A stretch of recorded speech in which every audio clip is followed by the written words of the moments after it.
읽어주시는 하나님의 말씀은 신약성경 에베소서 4장 11절에서 12절까지의 말씀입니다. 제가 받들어 읽으실 때 하나님의 음성으로 들으시기 바랍니다.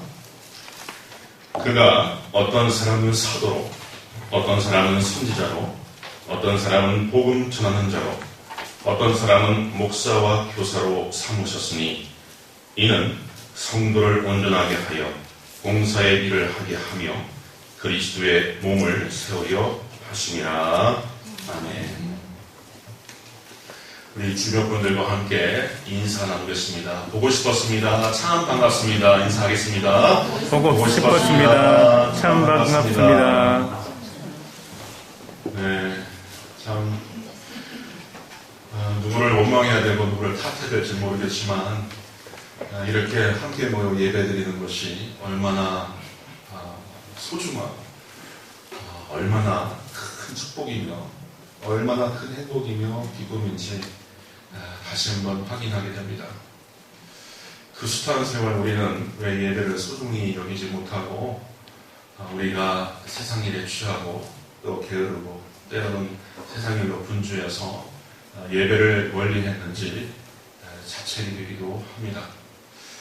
오늘은 특별히 중직자분들을 모시고 예배하고자 했는데 연휴가 아직 끝나지 않은 관계로 더러 보이시지 않고요.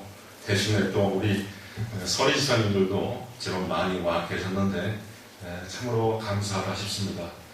오늘은 특별히 우리 원로 장로님께서 점심 식사를 사신다고 하니까 오늘 함께 예배드리시는 모든 분들은 빠짐없이 이따가 광고 시간에 제가 말씀드린 그 처소로 와서 함께 아름다운 성경의 교제를 나누셨으면 합니다. 이 시간에는 칭찬받는 직분자라고 하는 지하의 말씀으로 함께 의미를 나누고자 합니다.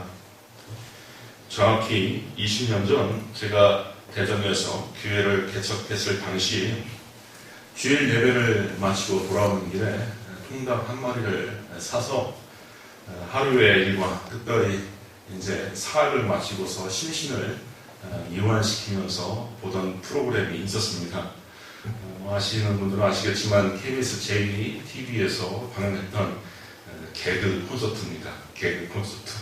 목사님이 무슨 개그 프로그램 보냐 그렇게 생각하실 수 있을지 모르시지만 저는 성직 다음에 가장 중요한 일을 하는 사람들이 개그맨 혹은 코미디언이 아닌가 그런 생각을 진짜 합니다.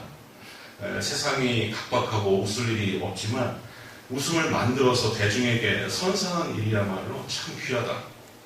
더군다나 제가 먼저 섬겼던 서울 영등포의 그 영동교회의 원로 장로님의 아들이 그 유명한 개그맨 윤택인데 저랑 비슷한 또래예요. 항상 같이 교제하면서 그의 그 웃음에 대한 철학도 듣기도 하고 또 제가 많은 영향을 받기도 했는데 아무튼 그 당시에 그 개그 콘서트라고 하는 프로그램이 막 시작됐는데 알고 보니까 지난 6월에 21년간 방영되었던 그 프로그램이 폐지되었다고 하더라고요. 근데 그 마지막 녹화 장면에서 개그맨들이 오열하고 눈물을 짓는 장면이 그대로 방영이 됐습니다. 근데 그 마지막 방송을 지켜본 초창기 멤버였던 심현섭이라고 하는 개그맨이 그 아웅산 폭파 사건에 참여했다가 큰 병고를 당한 신무의원의 아들입니다. 개그맨이. 근데 이 사람이 어떤 선배로서 이런 이야기를 한 것을 제가 봤습니다. 개그맨들이 웃고 끝내야지 왜 울었느냐. 개그 프로그램에서 개그맨은 웃어야 한다. 제가 그거를 보면서 두 가지 생각을 했습니다. 야, 이 사람 진짜 프로페셔널하다. 진짜 프로다.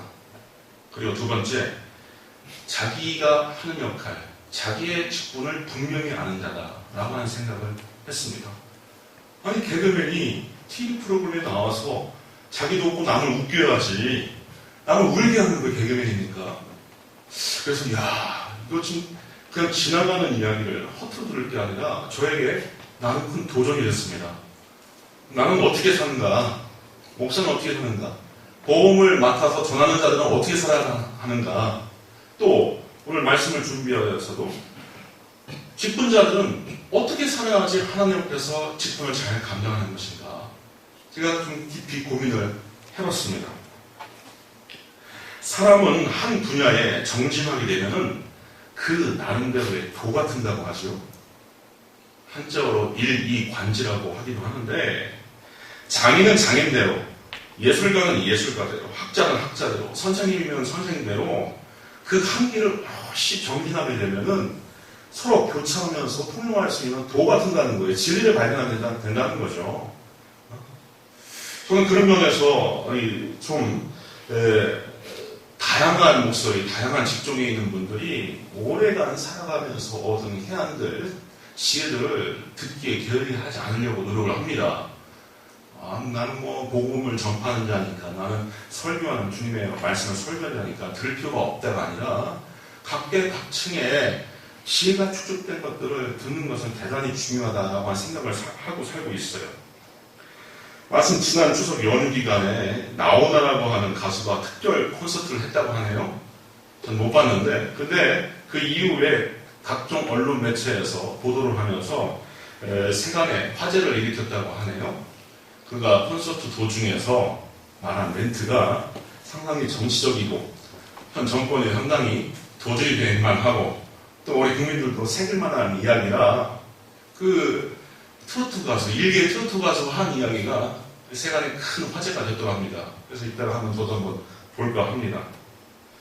그래서 그에 대한 대중의 인식이 고작 트로트 가수, 박무대 가수일지 모르지만 그 나름대로 그 삶에 분명한 자기의 직분을 알고서 정진했을 때 보일 것이 보이고 또 할 수 있는 말이 생각난다. 저는 그렇게 판단이 됩니다. 오늘 본문은 제가 특별히 전형직 중직자분들이 함께 모여 예배드리는 특별한 시간이지만 우리 또 서리 시장님도 앉아 계시고 앞으로 또 우리 성도님들 또 우리 서리 시장님들도 성장을 할 터이니까 정말 간곡하게 오늘 본문의 말씀에 특별히 귀 기울여셔서 하나님의 귀한 음성을 마음에 새기실 수 있기를 바랍니다. 그러면은 하나님께서는 어떠한 직분자를 칭찬하실 만한가? 그 첫 번째 조건, 오늘 본문에 있듯이 나에게 교회를 맡기셨다라고 하는 사명감을 가지고 살아야 한다는 겁니다. 교회는 하나님 나라의 대사관이며 우리 직분자들은 거기에 속한 에이전시, 대리자들입니다. 대리자들. 우리는 우리의 생업이나 우리의 직종, 또 직장의 일들만 중시할 수 있어도 신앙적인, 영적인 관점에서 보자면 우리의 본질은 교회에 우선합니다. 지미 카터 미국 대통령이 대통령 업무를 보면서도 틈틈이 자기가 반사로 일했던, 주일학교 반사로 일했던 16에 와갖고 주일학교 교사로 공직하니까 언론 기자들이 막 쓰지 않습니까? 저자는 미국 대통령인가? 일개 교회의 주일학교 선생인가? 그때 지미 카터 대통령이 분명히 밝혔어요. 내 주직은, 내 직분은 주일학교 선생이며 내 부직이 바로 미합중국 대통령이다. 이게 참 어떻게 보면 용납할 수 있는, 세간에서 보편적인 통념으로 용납할 수 없지만 하나님 앞에서 그렇게 고백할 수 있는 자를 하나님께서 결코 잊지 않으십니다. 은퇴 이후에 더 세간의 존경을 받다가 나중에 노벨 평화상도 받지 않습니까? 우리 성도님들도 꼭 그렇게 아실 수 있길 바랍니다. 교회는 목사만 책임지는 것이 아니라 모든 직분자들의 공동 책임이에요. 특별히 자기가 맡고 있는 직책에 대해서는 오롯이 자기가 책임져야 합니다. 성가대원은 성가대원 대로, 또 주차 관리하시는 분 주차 관리하시는 대로, 거기에 대해서는 그것을 충실히 감당하면서 교회를 세워나가는 것입니다. 오늘 11절 이하에 보면은 하나님께서 어떤 사람은 사도로, 어떤 사람은 선지자로, 어떤 사람은 복음 전환자로, 어떤 사람은 목사와 교사로 삼으셨으니 이는 성도를 온전하게 하여 봉사의 일을 하게 하며 그리스도의 몸을 세우려 하심이라 했습니다. 교회는 우리가 예배드리고 같이 밥 지어 먹고 흩어지는 공간이 아니라 오늘 본문에 의하면 예수의 몸이라고 하는 거예요. 예수의 몸. 그리스도의 몸을 우리가 하나하나 그 지체가 되어서 세워나간다는 것이죠. 그래서 우리 직분자들의 서로 간의 관계는 매우 신묘합니다. 야, 나는 별도야. 난 따로 떨어져 나갈 수가 있어. 나는 상관없어. 이런 태도로 사는 것은 안 됩니다. 왜냐하면 사도 바울은 오늘 에베소서의 본문과 매우 비슷한 글을 고린도전서에 쓰고 있는데 거기에 아주 자세한 교훈이 있고요. 2000년 전에 이미 사도 바울의 이 서신을 통하여서 오늘날 가장 세계 문명과 여러 가지의 정치적, 군사적, 경제적인 난점들을 해결할 수 있는 세계관이 사도 바울의 교회론에서부터 이제 제시가 됐는데 그게 이른바 유기체적인 세계관이에요. 유기체적인 공동체관. 옛날에는 기계적인 공동체관, 기계적인 세계관을 갖고 있었습니다. 나는 나고 너는 너다. 나 죽고 너 죽고 나 살자 이런 식으로. 하지만 이 생명 형상을 갖고 있는 유기체는 뭡니까? 손, 발, 눈, 코, 입 이게 따로 있지만 한 몸을 구성하고 이게 서로가 서로를 지탱하고 지지하며 서로가 서로를 위해서 기여할 때 몸 전체와 각 기관들이 서로 살아가고 서로 유익함을 얻을 수 있게 되는 것이 이게 유기체 아닙니까? 세상을 그렇게 봐야 한다는 거죠. 세상을 그렇게. 여기에는 중고등학교 책임자분들이 계시지만 아마 충분히 인정할 겁니다. 일개 평교사가 나만 유효하고 나만 잘 될 것을 생각하고서 그렇게 일을 한다면은 결국 학교도 무익하게 할 뿐만 아니라 자기에게 끝끝내 돌아가는 목도 상당히 무익해져요. 서로가 서로를 세워나간다라고 하는 생각으로 살아야지 어떤 집단이든 어떤 공동체든 어떤 사회든 어떤 국가든 설 수가 있는 것입니다. 고린도전서 10장 18절에 그래서 사도 바울은 이렇게 길게 설명을 합니다.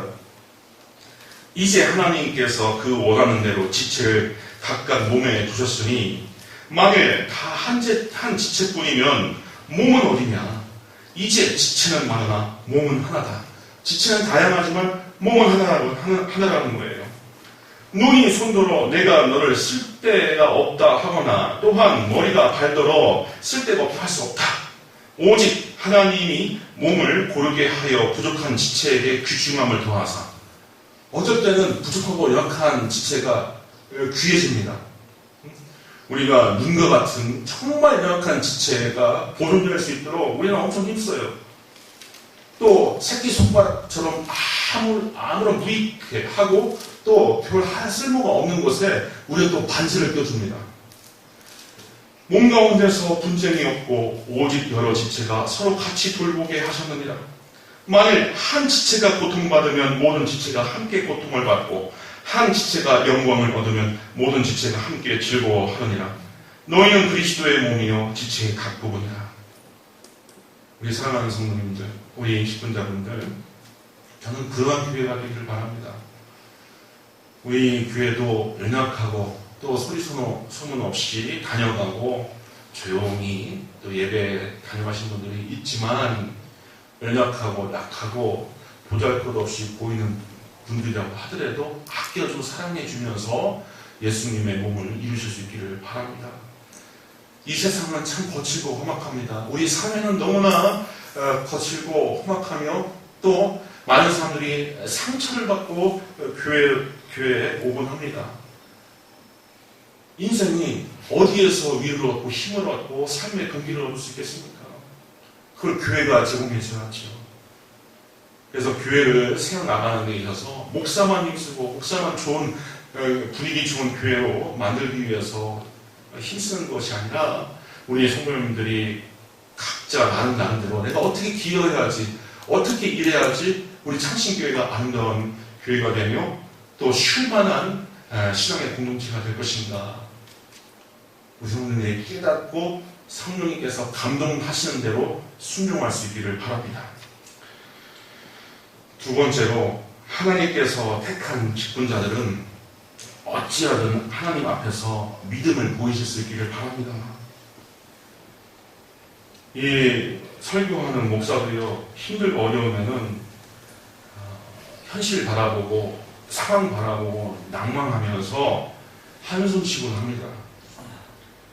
그런데 주변에 펼쳐지는 일들을 보고서 한숨 쉬고 누구를 탓하고 하나님께 원망불평 투정하는 것은 지극히 쉽지만 그 가운데서도, 그 어려운 가운데서도 믿음을 만들어서 하나님께 보이는 것이 이게 신자의 책무고, 특별히 직분자들은 그 일에 있어서 타인의 모범이 되며 또 신앙의 선배로서 또 신앙의 후배들에게 보여야 할 믿음의 능력이 되는 겁니다.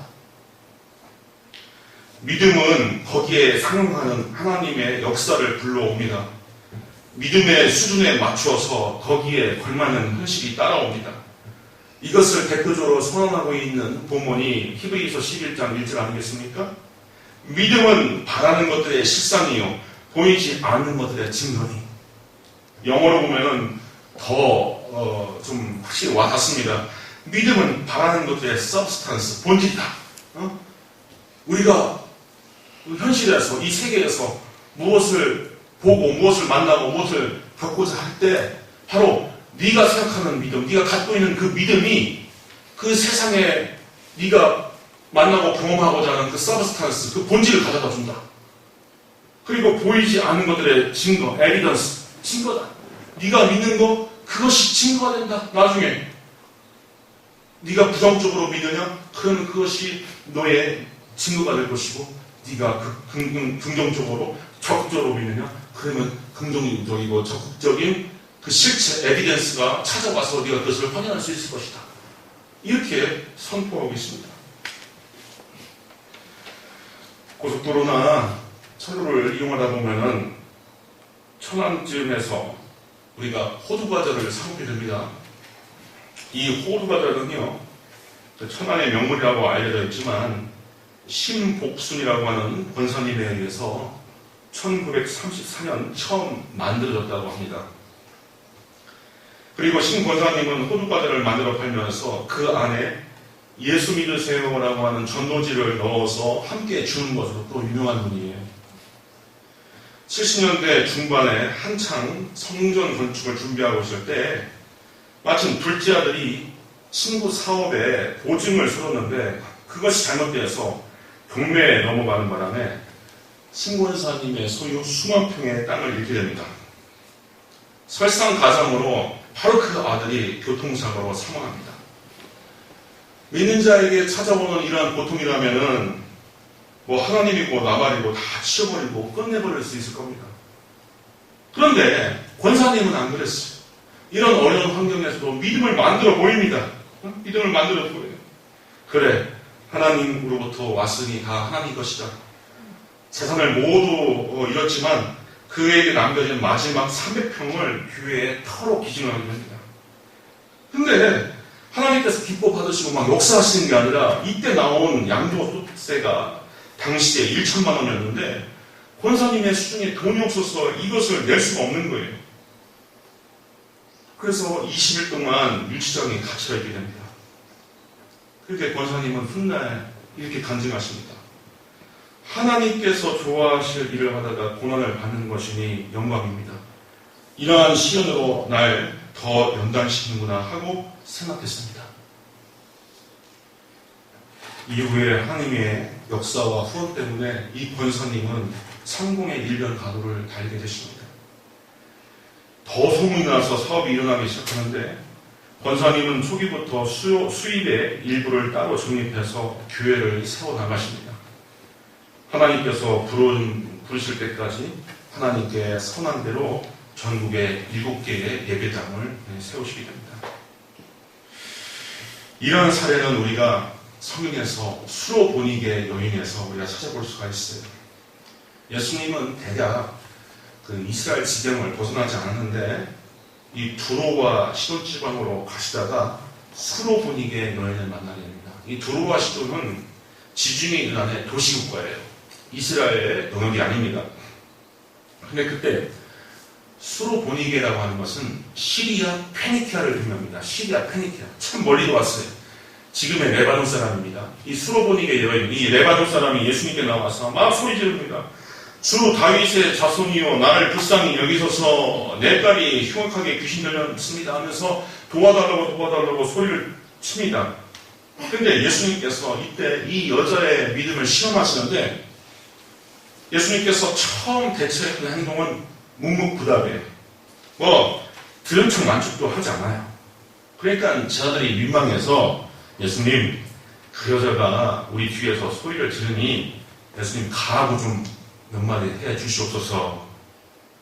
근데 이때 예수님께서 뭐라고 말씀하시나? 오케이. 이렇게 그 여자를 상대하는 것이 아니라 너는 이스라엘 집에 잃어버린 양 외에는 다른 데로 보내심을 받지 않았다 하면서 그 여자에게 2차적인 또 시련거리를 또 던지신 거예요. 응? 참 자비로운 예수님이 왜 그러실까? 그러니까 그 여자가 듣고서 이건 나한테 하는 얘기다 해서 예수님 앞에 와서 절을 합니다. 그러면서 간절히 얘기해요. 주여 저를 도우소서. 그러면 이쯤 되면 예수님께서 오냐 도와주마 하셨어야 되는데 또 뭐라고 대답하시냐면은 자녀의 떡을 취하여 개들에게 던지니 마땅하지 않다 하면서 이 이방 여인을 개취급을 하십니다. 이렇게 연거푼 시련과 도전이 왔을 때 이스라엘의 랍비가 당신밖에 없습니까? 이스라엘의 선지자가 당신 하나요? 하면서 갈 수 있는데 이 어려운 환경 가운데서도 믿음을 지어내 보이는 거예요. 믿음을 만들어 보입니다. 주여 올소이다마는 개들도 제 주인의 상에서 떨어지는 부서기를 먹습니다. 얼마나 겸손한 믿음이고 절실한 믿음입니다. 이때 예수님께서 내 믿음이 크도다 내 소원대로 되리라 하시니 그때부터 그 딸이 나으니라 했습니다. 우리 성도님들 살아가는 일이 첩첩산 중 아닙니까?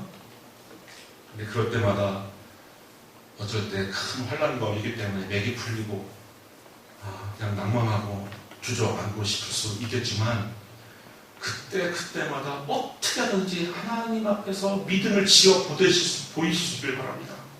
믿음을 지어 보이세요. 그럼 하나님께서 외면하지 않고 반드시 응답 주십니다. 예수님도 이 여인에 대해서 3차례나 시험을 하셨어요.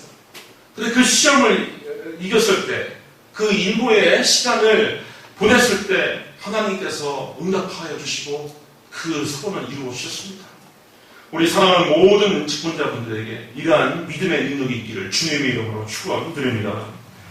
마지막으로 우리 직분자들은 이 세상 사람들 혹은 남이 모를 믿음의 비밀이 있어야 됩니다. 남이 모를 믿음의 비밀. 그래서 세상 사람들에게 간혹 이해가 안 간다. 이해가 안 간다라고 하는 식의 이야기를 들을 수 있어요.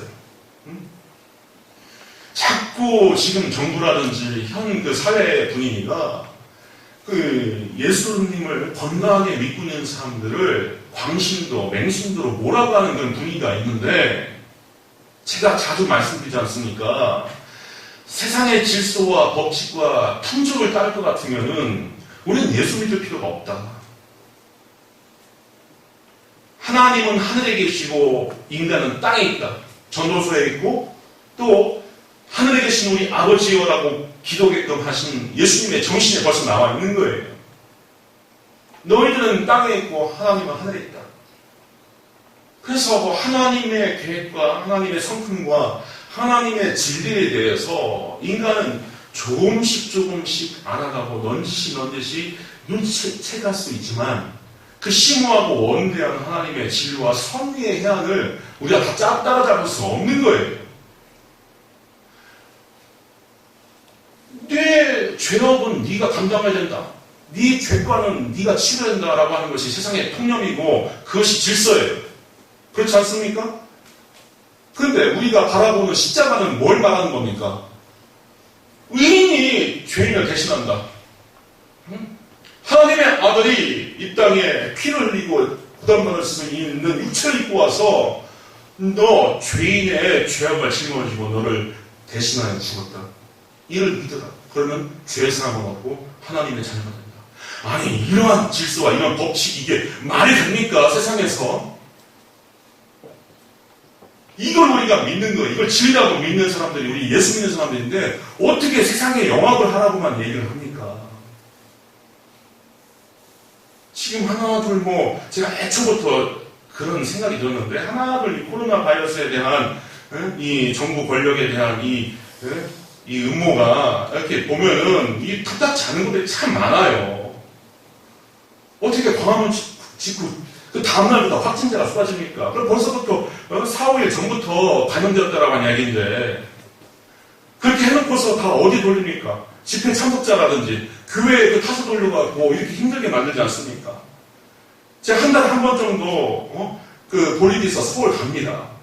그러면 강남역, 광화문역, 신도림역 가보면은 사람들 그 비좁은 곳에 꽉꽉 채워서 사람들이 이동을 하는데 거기에 대해서는 그냥 용인하고 1% 감염자도 내지 않은 교회 예수 믿는 사람들에 대해서는 책임을 다 전가시키고 이 양심이 있는 권력자라면 그렇게 할 수가 없는 거죠. 자기의 권력 유지를 위해서 많은 사람들을 희생하고 있는 거예요. 탓을 하고 있는 것이고. 그런데 여기에 대해서 교회가 보편적인 생각, 보편적인 질서에 따르라고 한다면은 오늘날 많은 초신자들이라든지 우리 학생들이라든지 자라나는 아이들이 세상의 통념과 가치관과 또 자연 질서가 복음인 줄 알고 그것만 쫓아가게 됩니다. 교회는 힘을 잃어가는 거예요, 교회가. 하나님께서 전유하고 있는 그 복음과 질서를 교회에 주시고 그 교회로 하여금 전파하게 했는데 세상 법칙과 질서와 통념만 따르라고 한다면 교회 다 문 닫아야 됩니다. 지금 이렇게 만들어가고 있어요. 이거 대단히 위험한 조정입니다, 이거. 제가 신학교 경영교수로도 지금 일하고 있지만 큰 위기입니다. 사실 가장 코로나에 적극적으로 건강할 수 있는 그 연령층이 학생들인데 교회 같은 걸 다 닫게 만들어갖고 지금 장차 2세대, 3세대 가운데서 헌신하여서 목회자 후보생으로 들어가야 할 학생들이 지금 들어가지를 못하고 있어요. 신학교들이 지금 문 닫기 일부 직전입니다. 헌신된 그 2세들이 나오질 않으니까. 대단히 지금 위험한 상황에 지금 있는 거예요. 이 책임을 어떻게 감당하려고 하는지 저는 참 알 수가 없습니다. 우리 성도님들, 우리 직분자분들, 우리 예수 믿는 사람들에게는 비밀이 있어요. 비밀이 뭡니까? 비밀이라고 하는 것은 아는 사람은 알지만 모르는 사람들에게 감춰져 있는 것이 비밀이에요. 그런데 디모데 전서에 직분자들이 가져야 할 조건 중에서 하나가 바로 믿음의 비밀이라고 기록하고 있습니다. 디모데 전서 3장 9절에 깨끗한 양심의 믿음의 비밀을 가진 자가 직분자가 된다. 믿음의 비밀이 있어야지 직분자가 된다. 예수님도 마가복음 4장 11절에 하나님 나라의 비밀을 너희에게는 주었다 했습니다. 너희에게는 주었다. 그러니 믿음의 비밀을 간직하는 사람들이 세상 사람들과 때론 말이 섞일 수가 없고 통할래야 통할 수 없는 부분이 있는 겁니다. 그런데 사회법이나 통념에 따라서 특정 성직자들을 그냥 매수하고 그냥 날려버리고 진짜 인간 말종으로 취급하고 그게 참 마음 아픈 일이에요. 마지막으로 제가 신앙인으로 살아오면서 또 목회를 하면서 깨닫고 경험한 믿음의 비밀 몇 가지를 소개해 드리겠습니다. 참 이것을 미리 좀 알았으면 더 일찍 알았으면 더 유익한 젊음을 보냈을 텐데 라고 하는 그런 생각이 들지만 우리 성도님들께 우리 직분자분들께 소개해 드릴 때 어느 부분에는 좀 울림이 있을지 모르겠습니다. 저의 믿음의 비밀이에요. 우연한 일은 발생하지 않는다. 반드시 하나님의 섭리에 따른 이유가 있다. 굴복과 고난 없는 인생길은 없다. 이러한 면에서 인생은 공평하다. 모든 것을 다 가지고 모든 것을 다 누리는 인생은 없다. 그래서 우리는 신이 아닌 인간이다. 누구나 고민하고 아파하는 일이 있다. 다만 신앙의 마음으로 얼마나 내가 덜어낼 수 있느냐가 관건이다. 특별히 고난을 하나님의 축복이라고 인정할 때 거기에 상응하는 놀라운 은혜가 따른다. 오직 감사하고 기뻐하고 평안을 누리는 것이 신자의 권리이자 능력인데 많은 교회인들이 이 사실을 꼬친다. 과거와 현재와 미래 가운데 하나님께서 우리에게 주신 선물은 현재뿐이다. 그런데 많은 사람들이 과거의 기억에 매여 있거나 미래의 염려에 매여 있다. 현재라는 선물에 집중해야 한다. 아이들이 다 커서 떠나기 전에, 주변 사람들이 떠나기 전에 내가 이만큼 살고 있을 때 함께하는 사람들과 기쁨을 나누며 살아야 한다. 마음을 바르게 써야 한다. 하나님 앞에서 가장 많이 범하는 죄가 바로 마음으로 범하는 죄인데 대개 우리는 이것들을 잘 모른다. 가급적 모든 사람을 축복하려고 하고 용서하려고 해야 한다. 내가 타인에게 축복하는 그 축복이 사실 내가 장차 받을 몫이다. 내가 타인에게 저주하는 그 저주가 내가 장차 받을 몫이다. 따라서 복수심은 절대 금물이다. 내가 응징하려고 하지 말아야 한다. 이것은 반복음적이고 반기독교적인 행위이다. 시간에 옳게 판단하시는 하나님께서 때가 되면 개입하신다. 이 사실을 깊이 깨닫거나 확인하게 되면 오직 불쌍히 여기는 마음만 들게 된다. 하나님께 드리고 사람에게 베푼 것은 반드시 보상하신다. 그러므로 베풀 때에는 후하게 베풀고 잊을 수 있으면 잊어라.